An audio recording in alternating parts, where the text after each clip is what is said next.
It's Thursday morning. இன்னைக்கு காலையிலே ஒரு சொதப்பல் டேவாக தான் ஸ்டார்ட் ஆச்சு. என்னாச்சுன்னா, பிரேக்ஃபாஸ்ட்டுக்கு பார்த்தீங்கன்னா, ராகி இடியாப்பம், தேங்காய் பால் செய்யலான்னு எல்லாமே ரெடி பண்ணிட்டு இருந்தேன்.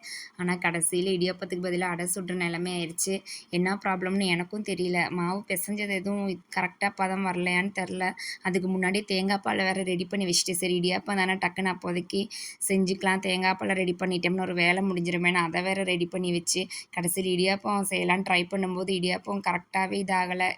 என்னான்னு தெரில. அதுலேருந்து நம்ம புழியும் போது வந்துட்டு தண்ணி மட்டும் லீக் ஆகிட்டு மாவு அப்படியே ரொம்ப டைட் ஆயிடுச்சு, சுத்தவும் முடியல. ஹஸ்பண்டும் வந்துட்டு ட்ரை பண்ணி பார்த்தாங்க. நானும் ஒரு 3 to 4 டைம்ஸ் அது மாவை எடுத்து போட்டு மாற்றி மாற்றி பார்த்தேன். ஆனால் வேலைக்கே ஆகலை. கடைசியில் என்னடா பண்ணுறதுன்ட்டு மாவும் வேஸ்ட் ஆகக்கூடாது, தேங்காய் பாலும் எல்லாமே ரெடி பண்ணிவிட்டு அதுவும் வேஸ்ட் ஆகக்கூடாதுன்ட்டு நம்மளுக்கு என்ன வேறு என்ன பண்ண முடியும், அடை மாதிரி சுடலான்ட்டு அடையும் தேங்காய் பாலும் வச்சு சாப்பிட்டாச்சு. என்ன காம்பினேஷன்னே தெரில. ஒரு வியர்ட் காம்பினேஷன் மாதிரி தான் இருந்துச்சு. ஆனாலும் ஓகே, ஏதோ மேனேஜ் பண்ணியாச்சு வேஸ்ட் ஆகாமல். அன்னைக்கு பிரேக்ஃபாஸ்ட் அப்படி தான் கம்ப்ளீட் ஆச்சு.